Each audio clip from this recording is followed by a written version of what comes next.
Olá, voltamos. Houve aqui uma queda. Deixa eu colocar aqui de novo que eu caí da live. A live estava indo, estava bem, a gente estava fluindo e de repente eu caí da live, mas que bom. Vamos continuar então.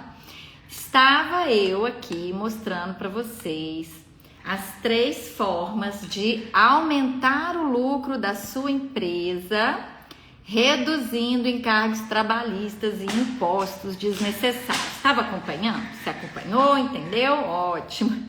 Expliquei para vocês que infelizmente não existe livro sobre isso e que a melhor forma de você reduzir esse custo, aumentar o seu lucro, é sabendo, boa noite Lilian, é sabendo como que a justiça julga. Então, como que a justiça julga o assunto de, deixa eu colocar aqui, como que a justiça julga o assunto de premiação. Então, é perfeitamente possível você aumentar a remuneração do seu empregado. É perfeitamente possível. Deixa eu só tirar um trem aqui do meu roteiro, né? Meus slides. Pronto. Para eu poder ver tudo direitinho. Então, gente, é perfeitamente possível, desde a reforma trabalhista, você pagar premiação para os seus empregados. Pronto. Você pagar premiação para os seus empregados sem isso aumentar o custo da sua empresa, podendo ser inclusive um valor fixo mensal, não tem problema nenhum, tá? Desde que primeiro você institua as metas e os indicadores que, para criar a política de premiação, todo mundo tem que assinar um documento chamado política de premiação, para poder receber esse pagamento sem que ele aumente o custo da sua empresa. Então, quando você consegue instituir uma boa política de premiação, você vai aumentar a satisfação do seu empregado, você vai aumentar o lucro da sua empresa, esse empregado vai querer atender melhor os clientes, vai querer vender mais, se for o caso, se for da possibilidade dele fazer venda. E você vai trabalhar o aumento interno da produtividade da sua equipe e dos resultados do seu faturamento. Então, vai aumentar o seu lucro sem aumentar o seu custo. Você já desejou implantar uma política de premiação aí na sua empresa, mas teve medo, porque ficou sabendo que os juízes consideram isso uma remuneração por fora, integra a folha de pagamento, gera custos? Pois é. Como eu sou advogada e contadora, eu te ensino o jeito que o juiz quer ver. Então, se você quiser entender melhor sobre como implantar a política de premiação, porque eu mostrei para você que ela é possível, os juízes aceitam. Agora, como, Bruna, que eu vou implantar? Digita aqui nos comentários a palavra lucro, para eu poder te explicar no direct como que você vai poder aprender o jeito de fazer a sua política de premiação com os seus empregados, tá bom? Então vamos para a próxima forma de aumentar o lucro da sua empresa, reduzindo os seus custos com impostos e com encargos trabalhistas. Gente, como eu sou contadora e advogada, o tempo todo eu caso o direito trabalhista com o direito tributário, com o direito societário. Então o tempo todo eu caso. Então, para você ter prestadores de serviço sem risco de fraude trabalhista, você precisa primeiro decidir quais serão as profissões na sua empresa que você vai transformar em sem CLT. Quem que você quer ter aí na sua empresa que vai ser prestador de serviços sem CLT? É o dentista? É o cirurgião dentista? É o fisioterapeuta? É o mecânico? Hoje eu respondi de manhã uma pessoa que me perguntou se o auxiliar do mecânico poderia ser MEI. Sim, pode. Sabia disso? No dia 12 de junho de 2026, eu ganhei uma decisão judicial lá em Boa Vista, Roraima, Rondônia, lá em cima, lá é Roraima, né? Eu ganhei esse processo em que o cozinheiro do restaurante era MEI. Então, o Ministério Público do Trabalho fiscalizou o restaurante e encontrou lá dentro, sem CLT, os cozinheiros, os auxiliares de cozinha e os garçons, tá? E falou que não podia, abriu um inquérito civil. A dona do restaurante, minha cliente, falou: não vou fazer acordo, eles não são tratados como empregados. E o Ministério Público então moveu uma ação civil pública contra o restaurante. O juiz colheu os depoimentos, ouviu os depoimentos das pessoas que trabalhavam ali, que trabalham ali, e ele concluiu que de fato nenhum deles recebia tratamento de empregado. Ou seja, ele concluiu que, como prestadores de serviço, eles tinham liberdades que, como empregados, eles não teriam. Então, essa é a primeira coisa que você precisa fazer. Decidir quais são as profissões na sua empresa que serão sem CLT e dar para essas pessoas liberdades que, como empregada, ela não teria. Você consegue fazer isso? Aí você fala assim para mim: Bruna, não é que eu não consiga, é que eu não sei como que eu darei liberdades para os meus prestadores de serviço que, como empregados, eles não teriam. Bom, o como eu preciso de mais tempo para te falar. Então, você precisa se inscrever na palestra que eu farei no dia 25 de julho, 2 horas da tarde, que aí nessa palestra eu vou ficar 4 horas com você, eu não vou ficar 1 minuto, não vou ficar 5 minutos, eu vou ficar 4 horas com você. Você investe R$37 e aí você vai entender o como de fazer essas coisas. Então, esse restaurante lá de Boa Vista conseguiu dar liberdades para os cozinheiros que, como empregado, eles não teriam. E o juiz, então, falou: não tem vínculo de emprego. Então, esse caso foi de cozinheiros, garçons e auxiliares de cozinha. Hoje de manhã, eu recebi a sentença de um processo de Sinop, Mato Grosso, que a técnica de enfermagem não ganhou vínculo de emprego. Mesma coisa, o juiz falou que ela tinha liberdades que, como empregada, ela não teria. E olha que bati o ponto. Bater o ponto não é subordinação. Não é. Não é. Subordinação é outra coisa. Bater o ponto é ter habitualidade, é ter rotina. Isso é bater o ponto. E o juiz escreveu isso na decisão. Eu até copiei esse trecho que o juiz fala que bater ponto não gera vínculo de emprego e coloquei no Threads e coloquei nos meus stories, tá tudo lá. Falas do juiz de Sinop, Mato Grosso. Ele é só um dos vários casos que eu tenho aqui no escritório.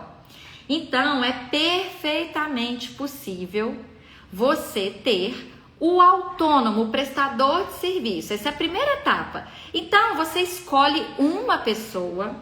Essa pessoa é um CPF, ok? Se você tiver dúvida, coloca aqui nos comentários que eu te respondo, tá? Eu tô aqui ao vivo, na gravação não. Pode colocar aqui sua pergunta que eu respondo, ok? Eu estou ao vivo nesse momento. Mas continuando o raciocínio aqui dos autônomos, então, o que você tem que fazer? Primeiro, você quebra os requisitos do vínculo de emprego. Pronto, você tem uma pessoa, você escolheu uma pessoa, você não escolheu uma empresa, você escolheu uma pessoa. Você escolheu o Joaquim, você escolheu a Maria, você escolheu o José, você escolheu uma pessoa e aprovou ela para trabalhar na sua empresa. Quando ela vai trabalhar para você, você precisa que ela tenha um formato tributário, ok? Então, o prestador de serviço que você contratou, ele precisa ter um formato tributário, tá? Qual vai ser o formato tributário do seu prestador de serviço? Já que primeiro você quebrou os requisitos do vínculo de emprego. Meu marido tá falando que quando eu terminar, avisar pra ele, que aí é pra ele tá me esperando ali embaixo. Falei, ok. Bonitinho. Então, gente, o que é escolher um formato tributário? É você que vai impor pro seu contratado o formato tributário que ele vai ter? Não. É ele que vai escolher, certo? Mas também tem que casar com a tributação da sua empresa contratante para você ter redução do seu imposto. Então, gente, quando você contrata o autônomo aqui, ó, que é CPF, quando você contrata o autônomo, que é CPF, essa pessoa vai ter os impostos de pessoa física. Ele vai pagar INSS, ele vai pagar imposto de renda da pessoa física, ele vai emitir nota fiscal para você ou o RPA, recibo de pagamento de autônomo, ok? Você vai pegar esse pagamento, vai lançar no seu e-social e vai reduzir a sua alíquota do Simples Nacional se você tiver direito ao Fator R. Você já ouviu falar do Fator R? Ele é íntimo aí para você, o Fator R? Pois é. Se for autônomo no CPF, ele vai reduzir seu Fator R, tá bom? Outro formato tributário possível para o seu prestador de serviço é o MEI, microempreendedor individual. Mas o MEI é para todo mundo? Não. Se a profissão da pessoa que você contrata é regulamentada por um conselho de classe, igual os médicos, os veterinários, os advogados, os arquitetos, não pode ser MEI. Agora, se a profissão não é regulamentada por um conselho de classe e não tiver um impedimento legal específico, pode ser MEI. O MEI, todo mês, vai emitir nota fiscal para você. Então, só a nota fiscal não vai te dar segurança trabalhista. É aquela etapa inicial que eu te falei, dar liberdades para o prestador de serviço que como empregado ele não teria. Aí depois vem o PJ. Então o PJ é quando ele abre um CNPJ igual ao seu, microempresa, optante pelo Simples Nacional, né? Aí ele abre essa empresa, ele emite nota fiscal para você, porque primeiro você deu para ele liberdades que como empregado ele não teria. Primeiro você deu para ele liberdades que como empregado ele não teria. Aí ele vai ser o formato de PJ, ele vai emitir nota fiscal. Se o ourives pode ser MEI, ele é regulamentado por uma profissão, conselho de classe? Se ele não for regulamentado por um conselho de classe, a princípio ele pode ser MEI. Agora, a gente precisa olhar melhor a tabela para ter certeza se tem alguma profissão ali dentro que dê para enquadrar como ourives. Então, Vanderlei, digita aqui embaixo a palavra lucro, aqui ó, digita aqui embaixo a palavra lucro, que era o primeiro slide que você chegou, você não viu esse primeiro slide, né? Digita aqui embaixo a palavra lucro para eu saber que você estava na live, porque todo mundo que digitar aqui embaixo a palavra lucro, eu vou saber que você estava na live, né? E aí eu vou ler sua pergunta lá no direct para poder te falar e vou te apresentar a palestra do dia 25/7 para vocês terem mais tempo comigo e aprender a contratar melhor, tá bom? Porque tem coisa que eu não posso falar aqui abertamente, né? Senão tem gente que vai falar, ah lá, ela é doida ensinando a fazer fraude. Eu não ensino a fazer fraude, só que eu preciso mostrar como é a fraude para você aprender a fazer o jeito certo. Então tem coisas que é melhor a gente falar lá em off no dia da palestra. Ei, 3M, colocou oi. Então vamos voltar aqui para o nosso slide do formato tributário do nosso prestador de serviço. Qual é o formato tributário do nosso prestador de serviço? Tá? O nosso prestador de serviço, então, ele pode ser CPF, que é o autônomo, já falei. Pode ser MEI, especialmente se não for uma profissão regulamentada por um conselho. Pode ser PJ, que aí ele vai ser uma microempresa. E ele pode ser sócio de serviço. Gente, o sócio de serviço não paga imposto nenhum. Então, eles ficam loucos para ter a oportunidade de ser promovido a sócio de serviço. Por quê? Porque eles não vão pagar INSS se não quiser, eles não vão pagar o imposto de renda de pessoa física, eles não vão pagar cadastro na prefeitura para pagar ISS, eles não vão ter que pagar nada para o contador, eles não vão ter custo nenhum, tudo que você pagar para eles vai ser livre de imposto. Porque você, como empresa, vai pagar o seu imposto de empresa sobre o faturamento. Só que eles não vão pagar nenhum imposto sobre o valor que eles recebem. E isso tá na lei. Isso tá na lei. A lei autoriza você ter prestadores de serviço, que é aquela pessoa que você escolheu para prestar serviço para você, e ela vai ter o formato tributário do sócio de serviço. É para qualquer um? Não, não é para todo mundo. E para eu conseguir analisar se é para você, eu preciso de mais tempo. De novo, digita a palavra lucro aqui embaixo, porque hoje eu tô te mostrando como aumentar o lucro da sua empresa, eliminando encargos trabalhistas e impostos desnecessários. Então, a primeira forma de você aumentar o lucro da sua empresa é instituir a política de premiação. Vocês aí que estão chegando agora, tudo que eu tô falando nessa live tá na tela para que você possa entender e possa colocar aí a sua pergunta, tá? A sua empresa gostaria de motivar os prestadores de serviço, motivar os contratados, podendo pagar um dinheiro a mais para eles, mas sem que isso aumente o custo da empresa? É a política de premiação.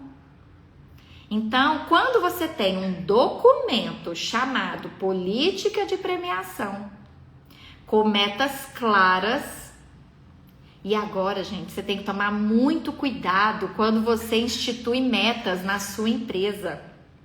Porque um dos indicadores de risco psicossocial, você sabe o que é risco psicossocial da NR1, que precisa mapear os riscos psicossociais da sua empresa? Um dos indicadores de risco psicossocial é quando você implanta metas impossíveis de serem alcançadas, né? Então, ao mesmo tempo que você precisa criar uma política de premiação com metas claras, para isso não virar salário, para isso não gerar reflexo na sua folha de pagamento, ao mesmo tempo você precisa ter políticas de premiação claras, para que um juiz do trabalho não transforme isso em salário, para que isso não seja reflexo, para que isso não aumente os encargos trabalhistas. Você tem agora que se preocupar, que antes não tinha que preocupar com isso, só que agora você tem que preocupar com isso, porque agora nós temos a NR1, que fala que se você implantar metas abusivas ou impossíveis de serem alcançadas, você vai pagar indenizações para os empregados de dano moral por adoecimento mental, por metas abusivas ou pressão, assédio moral na cobrança das metas. Então, eu tenho o método seguro para você implantar metas na sua empresa que não vão se tornar uma remuneração, um encargo trabalhista, ela não vai gerar reflexo em nada. E eu tenho o método seguro para você ter a NR1, os riscos psicossociais inventariados, mapeados e com plano de ação na sua empresa. Eu tenho esse método seguro. Só que eu tô acabando a live, né? Falta 6 minutos para eu acabar a live. Então eu te convido a participar da palestra do dia 25/7, um webinário, uma aula online que eu vou fazer de 2 às 6, vou ficar 4 horas com vocês, para você poder aprender como instituir a política de premiação para não gerar encargos trabalhistas e, ao mesmo tempo, como mapear, inventariar e ter o plano de ação das metas para elas não gerarem adoecimento psicossocial e dano moral. Não é maravilhoso? Sabe por que é maravilhoso? Porque eu sou advogada há 20 anos, porque eu sou contadora, porque eu quero que você faça corretamente o trabalhista, o tributário e societário. Então digita aqui nos comentários a palavra lucro para você receber o link para você assistir essa palestra no dia 25 de julho comigo, tá bom? É um sábado. Nós vamos ficar 4 horas juntos. Vamos para o próximo item? Então, prêmios, instituir a política de prêmios, você entendeu, né? Então, agora vamos falar do segundo item. contratar sem CLT de forma errada. Olha, no quesito tributário, se você contratar um autônomo no CPF, você pega o RPA dele, que é o recibo de pagamento de autônomo, ou a nota fiscal, se ele já estiver fazendo, já está fazendo nota fiscal aí na sua cidade? Fala para mim aqui nos comentários. A sua cidade já instituiu a nota fiscal lá na Receita Federal? Aí ele faz. O seu contador pode usar o pagamento que você fez para esse autônomo para reduzir o seu imposto do Simples Nacional. Então, se você for Simples Nacional, é maravilhoso que o seu contratado seja autônomo. Se ele for MEI ou PJ, ele vai emitir a nota fiscal para você, mas não vai reduzir nenhum imposto no Simples Nacional. Então, para de querer forçar seu contratado a ser MEI ou CPJ. Se você é Simples Nacional, ele pode ser autônomo, MEI ou PJ. E pode ser sócio de serviço. Empresas do Simples Nacional também podem ter sócio de serviço. Qual que é o problema, gente? Que quando você contrata o prestador de serviço do jeito certinho, você vai ter o sucesso que eu mostro para vocês nos stories, nos posts, que eu ganhei ausência de vínculo do cozinheiro MEI do restaurante de Roraima, que eu ganhei ausência de vínculo da técnica de enfermagem home care hoje cedo lá em Sinop, Mato Grosso. Então, se você contratar do jeito certo, você não vai ter custos trabalhistas. E você vai ter aí uma pessoa responsável e produtiva trabalhando com você. Porque no meu método, o prestador de serviço é compromissado. Ele cumpre o que ele prometeu. Ele não deixa a empresa desassistida. Essa empresária lá de Boa Vista, Roraima, que eu ganhei a ausência de vínculo do cozinheiro lá do restaurante dela, antes dela ter meu método, ela tinha gastrite. Agora eu entro em reunião com ela e ela tá lá maravilhosa, bonita, vistosa, falou que não tem mais gastrite, é maravilhoso. Você consegue ver os depoimentos dos empresários que eu já implantei o método, você consegue assistir às minhas audiências, que eu ganhei ausência de vínculo, assistindo a minha palestra.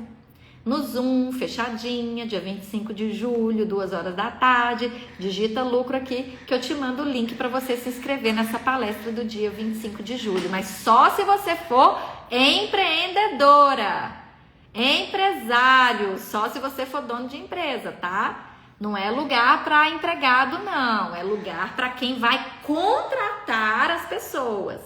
É para você que é dono de empresa que eu quero ensinar tudo isso, ok?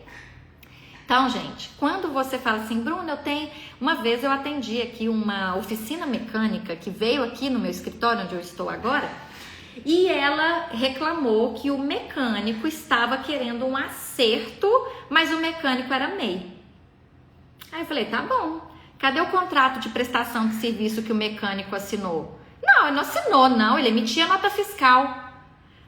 Para de achar que é só emitir nota fiscal. Gente, eu vou falar uma coisa horrível aqui para você nunca mais esquecer. O juiz do trabalho está cagando para a nota fiscal. O juiz do trabalho não liga para essa porcaria de nota fiscal, gente. Ela é necessária para ninguém fazer fraude tributária, para não ter sonegação fiscal. Mas o juiz do trabalho te condena, mesmo se você tiver nota fiscal. E ainda manda você ressarcir os impostos que a pessoa pagou. Né? O juiz faz isso.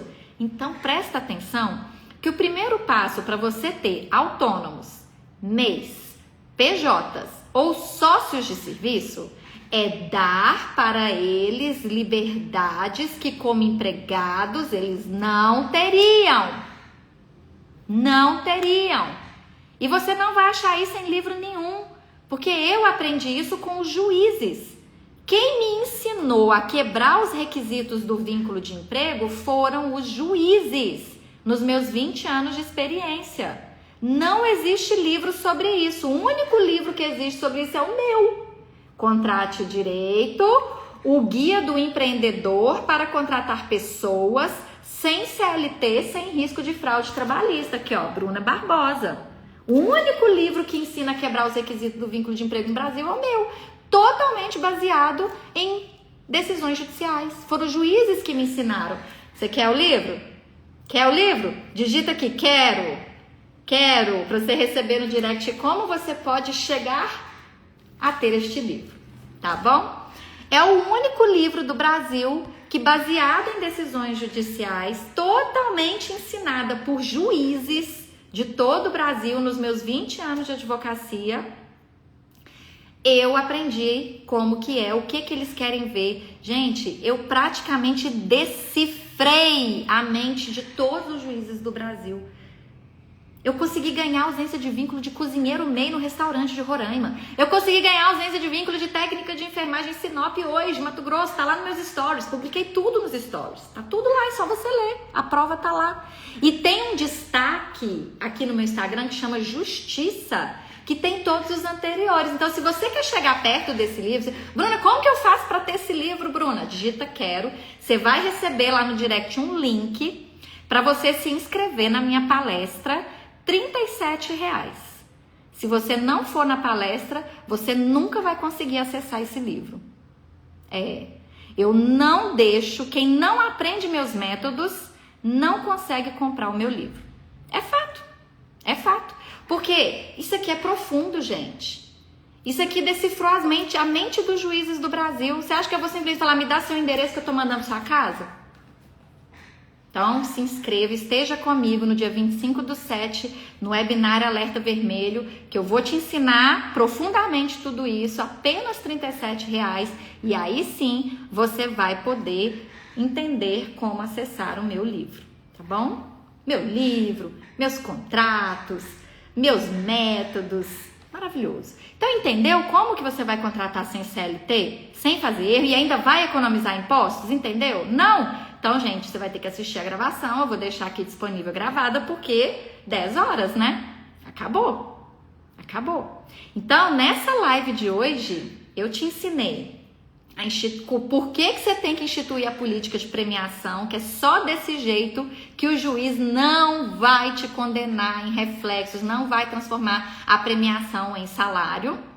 Eu te ensinei os 4 tipos tributários do prestador de serviço, que é o autônomo, o MEI, o PJ e o sócio de serviço, e como que eles geram economia tributária para sua empresa, tá?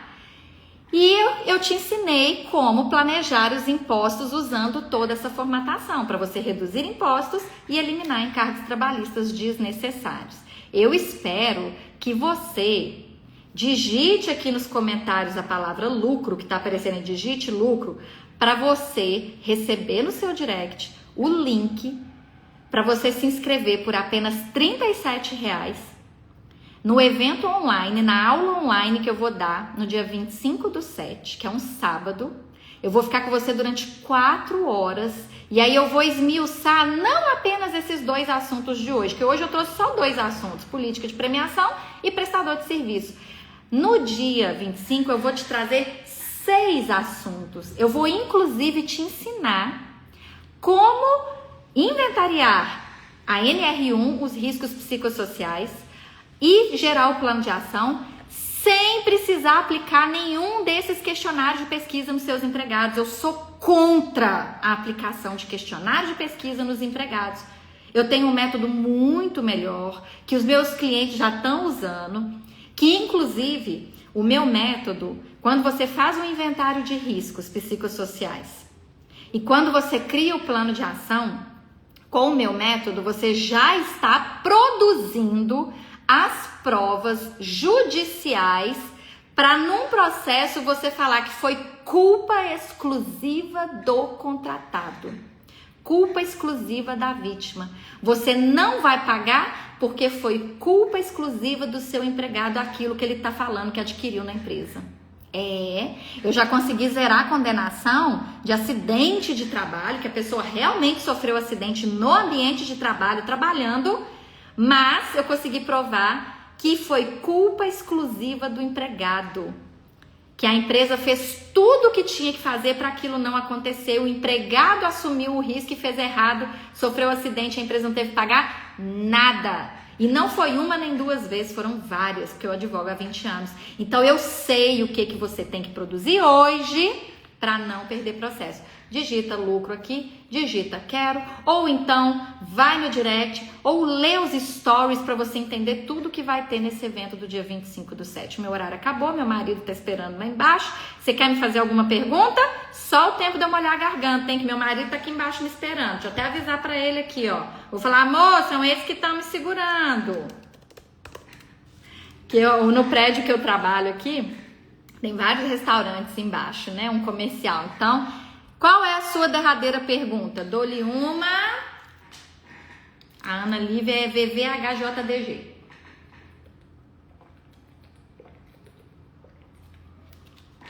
Dou-lhe duas. Dou-lhe três. Quem perguntou, perguntou. Quem não perguntou, pergunta depois assistindo a gravação, que eu vou deixá-la disponível aqui. Foi um prazer inenarrável estar aqui com vocês. Beijo, até a próxima. Tchau, tchau.